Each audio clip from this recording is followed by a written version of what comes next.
नमस्कार मित्रों, जय श्री कृष्णा। धर्म ज्ञान चैनल पर आप सभी का हार्दिक स्वागत है। आज इस वीडियो में हम निर्जला एकादशी व्रत की कथा सुनेंगे। निर्जला एकादशी हिंदुओं की एक ऐसी एकादशी है जो भगवान विष्णु को समर्पित है। यह ज्येष्ठ के चंद्रमाह के दौरान शुक्ल पक्ष में आती है। इसी कारण से इस एकादशी को ज्येष्ठ शुक्ल की एकादशी कहा जाता है। आमतौर पर निर्जला एकादशी गंगा दशहरा के बाद आती है, लेकिन कभी कभी एक ही तिथि पर मेल खाते हैं। यदि धार्मिक रूप से देखा जाए तो निर्जला एकादशी व्यक्ति के सभी पापों को धो देना माना जाता है। इस एकादशी को 5 पांडव भाइयों के कारण पांडव निर्जला एकादशी या पांडव भीम एकादशी के नाम से भी जाना जाता है। निर्जला शब्द का अर्थ है बिना पानी के, और इसलिए इस एकादशी का व्रत बिना पानी और भोजन के साथ किया जाता है।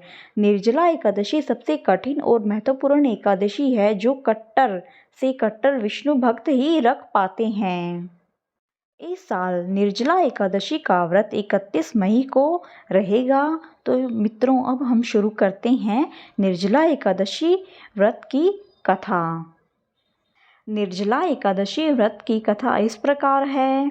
भीमसेन व्यास जी से कहने लगे कि हे पितामह, भ्राता युधिष्ठिर, माता कुंती, द्रौपदी, अर्जुन, नकुल और सहदेव आदि सब एकादशी का व्रत करने को कहते हैं, परंतु महाराज मैं उनसे कहता हूँ कि भाई, मैं भगवान की शक्ति पूजा आदि तो कर सकता हूँ, दान भी दे सकता हूँ, परंतु भोजन के बिना नहीं रह सकता। मैं क्या करूँ?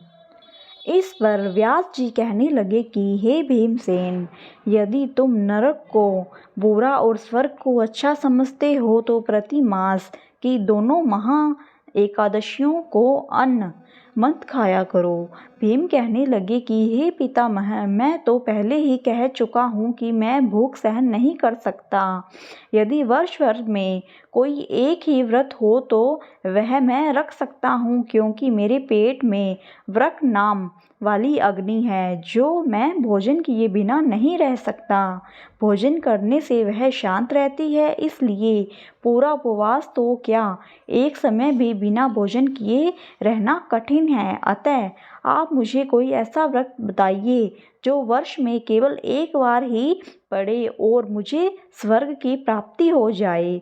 श्री व्यास जी कहने लगे कि पुत्र, बड़े बड़े ऋषियों ने बहुत शास्त्र आदि बनाए हैं जिनसे बिना धन के थोड़े परिश्रम से ही स्वर्ग की प्राप्ति हो सकती है। इसी प्रकार शास्त्रों में दोनों पक्षों की एकादशी का व्रत मुक्ति के लिए रखा जाता है। व्यास जी के वचन सुनकर भीमसेन नरक में जाने के नाम से भयभीत हो गए और कांप कर कहने लगे कि अब क्या करूं?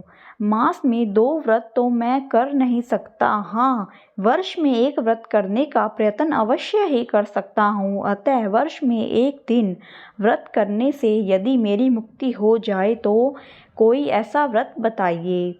यह सुनकर व्यास जी कहने लगे कि वृषभ और मिथुन की संक्रांति के बीच ज्येष्ठ मास के शुक्ल पक्ष की जो एकादशी आती है उसका नाम निर्जला है। तुम उस एकादशी का व्रत करो। इस एकादशी के व्रत में स्नान और आचमन के सिवा जल वर्जित है। आचमन में 6 मासे से अधिक जल नहीं होना चाहिए, अन्यथा यह मदपान के अदृश्य हो जाता है। इस दिन भोजन नहीं करना चाहिए, क्योंकि भोजन करने से व्रत नष्ट हो जाता है।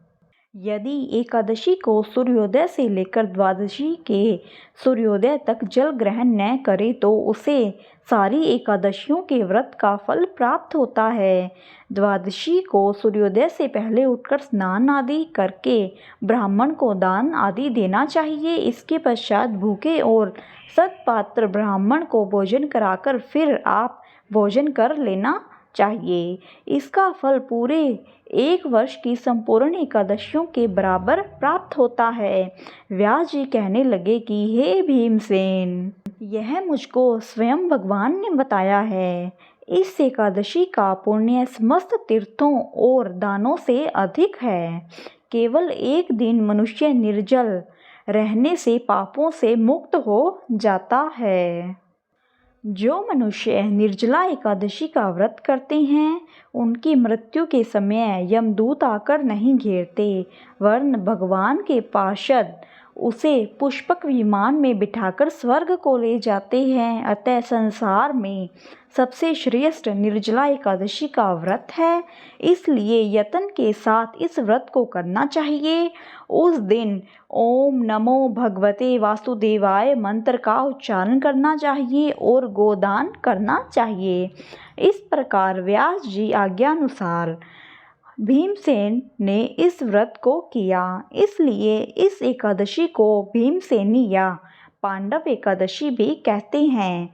निर्जला व्रत करने से पूर्व भगवान से प्रार्थना करें कि हे भगवान, आज मैं निर्जला व्रत करता हूँ, दूसरे दिन भोजन करूँगा। मैं इस व्रत को श्रद्धापूर्वक करूँगा, अतः आपकी कृपा से मेरे सब पाप नष्ट हो जाएं।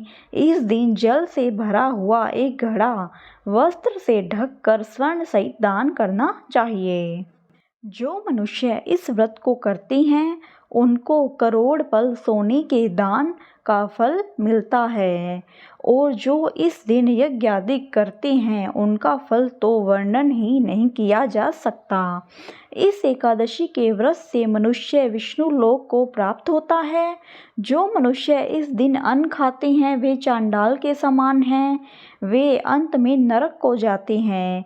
जिसने निर्जला एकादशी का व्रत किया है वह चाहे ब्रह्म हत्यारा हो, मद्यपान करता हो, चोरी की हो या गुरु के साथ द्वेष किया हो, मगर इस व्रत के प्रभाव से स्वर्ग को जाता है। हे कुंती पुत्र, जो पुरुष या स्त्री श्रद्धापूर्वक इस व्रत को करते हैं उन्हें अग्रलिखित कर्म करने चाहिए। प्रथम भगवान का पूजन, फिर गोदान, ब्राह्मणों को मिष्ठान व दक्षिणा देनी चाहिए तथा जल से भरे कलश का दान अवश्य करना चाहिए। निर्जला के दिन अन्न, वस्त्र, उपाहन यानी कि जूती आदि का दान भी करना चाहिए। जो मनुष्य भक्तिपूर्वक इस कथा को पढ़ते या सुनते हैं उन्हें निश्चय ही स्वर्ग की प्राप्ति होती है। धन्यवाद मित्रों, हमारी यह कथा यहीं पर समाप्त होती है। अगर आपको आज का वीडियो पसंद आया हो तो प्लीज़ मेरी वीडियो को लाइक एंड शेयर करें और मेरे चैनल को सब्सक्राइब करें। एक बार फिर से आप सभी का बहुत बहुत धन्यवाद। जय श्री कृष्णा।